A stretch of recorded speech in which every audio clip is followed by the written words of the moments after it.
in a bid to detect and prevent the misuse of public funds, ensuring that resources allocated for national development are judiciously applied.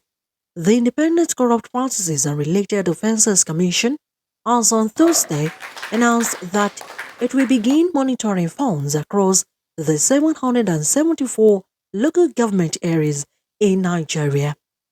Chairman of the ICPC, Musa Adamu Aliyu, made the announcement during the launch of ICPC Accountability and Corruption Prevention Program today on Thursday, April 3rd in Abuja. It's an honor for me to introduce ICPC's Accountability and Corruption Prevention Program for local governments in Nigeria, which we call ACPPLG, which is a strategic initiative aimed at addressing corruption, financial mismanagement, and governance deficiencies in Nigeria's 774 local government councils.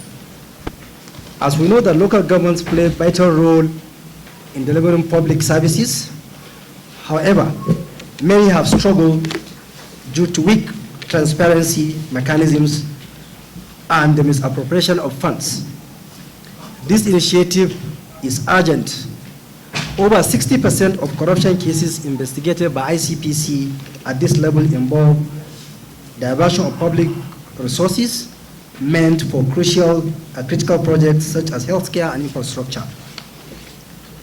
The need for reform is underscored by a major legal milestone, which is the Supreme Court judgment of 11th July 2024, which affirmed financial autonomy for local governments. This decision ensures the direct disbursement of funds to local government councils, removing undue state interference and creating a crucial opportunity for local governance reform. As an anti-corruption agency, ICPC is committed to ensuring the success of this reform by enforcing compliance with anti-corruption laws and fostering a culture of transparency, accountability, and efficiency. He said that the fight against corruption at the grassroots level is for Nigeria's future and urged all stakeholders to ensure that money meant for development is used for the people. Establishing monitoring mechanisms to track governance performance, fostering inclusivity by ensuring marginalized groups participate in decision-making, encouraging sustainable development practices in local government policy making. This program has 5 thematic areas. The ACPP LG assessment framework is built around 5 areas. 1, fiscal transparency. 2, open procurement. 3, human resources. 4, corruption control and citizen engagement. Speaking of the event, the Minister of Justice and Attorney General of Federation, Lateef Fagbemi, ably represented by the Director of Public Prosecution, MB Abubakar, said the recent landmark judgment of the Supreme Court affirming the financial autonomy of local government. This meeting is especially timely, given that the long-sought autonomy for the local government has now been achieved. The recent landmark judgment of the Supreme Court affirming the financial autonomy of local government is a historic stride towards liberating the third tier of government from excessive state interference, thereby enhancing their capacity to deliver essential services effectively to the grassroots. The ability of local government to effectively discharge these responsibilities is essential for the overall sustainable development of Nigeria, ditto the renewed hope agenda. It is in recognition of this that the National Assembly has continued to advocate for and support full local government autonomy. Regrettably, in spite of the years of reform, the local government system continues to struggle to deliver on its mandate of taking good governance to the people in mostly rural areas and relieving other tiers of government of avoidable pressure. Make no mistake about this. If government must be able to deliver good governance to the Nigerian people, all hands must be on deck to move the government, to move the ship of the Nigerian state forward. I cannot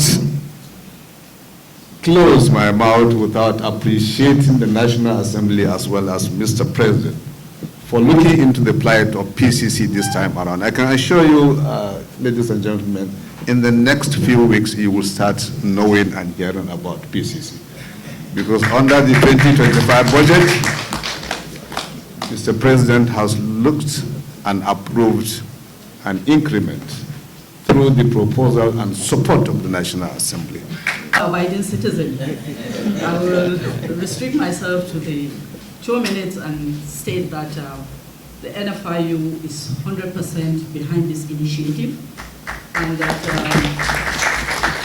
we are fully committed to supporting the ICPC on this, as we have always done. And in addition, we also know that we also have a judgment affirming that on our guidelines, which was issued some time back. So we are fully on board. We already have a mechanism in place to track all the funds that we disburse to the local governments, and then supporting the ICPC on their investigations and any other agency as well. So the analysis may reveal that they need more public engagement. The analysis may also reveal that the system study and review should be carried out. But the last result for ICPC that we are not going to compromise will be the enforcement action against every. Our goodwill messages from a former Executive Secretary, NEITI, the Public Complaints Commission, the National Financial Intelligence Unit, the Code of Conduct Bureau, the Fiscal Responsibility Commission, and the National Youth Service Corps. Others include the United Nations Office on Drugs and Crimes and the Association of Local Government of Nigeria. Olaimi Eso, Spy TV.